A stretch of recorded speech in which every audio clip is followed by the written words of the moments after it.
बिस्मिल्लाहिर्रहमानिर्रहीम। अस्सलाम वालेकुम। आज हम क्लास 9th फिजिक्स के चैप्टर नंबर 5 के न्यूमेरिकल नंबर 3 को हल करेंगे। इंतहाई आसान न्यूमेरिकल है, इंतहाई इंपॉर्टेंट न्यूमेरिकल है। न्यूमेरिकल को लिखने के लिए सबसे पहले उसकी स्टेटमेंट को समझना इंतहाई ज़रूरी है, क्योंकि स्टेटमेंट में डाटा मौजूद होता है। अगर हमें डाटा का पता होगा तो हम न्यूमेरिकल को हल कर सकेंगे। तो डाटा को मैंने क्या लिखा जी, डाटा को मैंने किया है कलर, ताकि तलाश करने में आसानी रहे। एक इंजन 100 किलोग्राम, किलोग्राम यूनिट होता है मास का, इसका मतलब 100 किलोग्राम क्या है जी, ये इंजन का मास है। तो मैंने लिख दिया एम, ये इक्वल है 100 किलोग्राम। पानी 25 सेकंड, सेकंड किसका यूनिट है, सेकंड यूनिट होता है टाइम का। तो टाइम मैंने लिख दिया है 25 और साथ ही यूनिट लिख दिया इसका सेकंड। में 80 मीटर, तो लिखा है 80 मीटर। बुलंदी, बुलंदी हाइट को कहते हैं और हाइट को जाहिर करते हैं एच के साथ। तो मैंने लिख दिया एच हमारे पास है 80 मीटर के। ताक उठाता है उस इंजन की पावर कितनी होगी, यानी कि हमने मालूम करने उसकी पावर। सबसे पहले काम हम डाटा लिखते हैं और जो डाटे के बाद अगला काम होता है, डाटे के बाद अगला काम होता है फार्मूला। हमने क्या मालूम करना है, पावर। तो पावर का फॉर्मूला होता है W/T।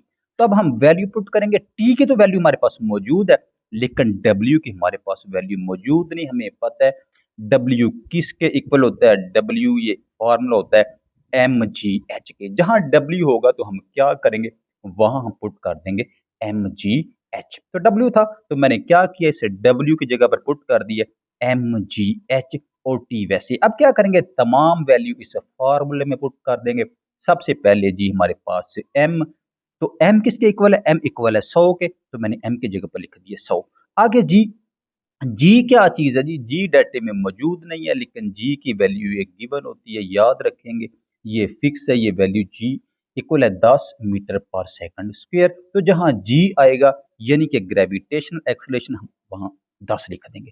आगे एच है यानी कि हाइट, बुलंदी, बुलंदी किसके इक्वल है, बुलंदी 80 के इक्वल है। तो मैंने हाइट की जगह पर लिख दी है 80। आगे ओवर, आगे टी है, टी किसके इक्वल है, टी इक्वल है 25 के। तो मैंने क्या लिख दिया, जहां टी है उसके जगह पर आ गया 25। अब पकड़ा मैंने कैलकुलेटर, कैलकुलेटर की मदद से क्या करेंगे, 10 को जरब 100 को जरब करेंगे 10 के साथ, तो ये हमारे पास 1000 बन जाएगा।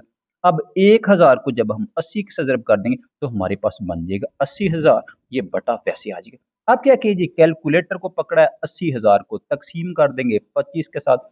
सबसे पहले हम 80,000 को लिखेंगे, उसके बाद तकसीम का बटन दबाएंगे, उसके बाद 25 दबाएंगे तो हमारे पास आंसर आ जाएगा 3200। क्या किया है कैलकुलेटर की मदद से, 100 ज़रब 10 ज़रब 80, ये आ गया 80,000 बटा 25। वैसे अब फिर कैलकुलेटर को पकड़ा है, क्या किया, 80,000 तकसीम 25, यानी 80,000 को तकसीम किया 25 के साथ।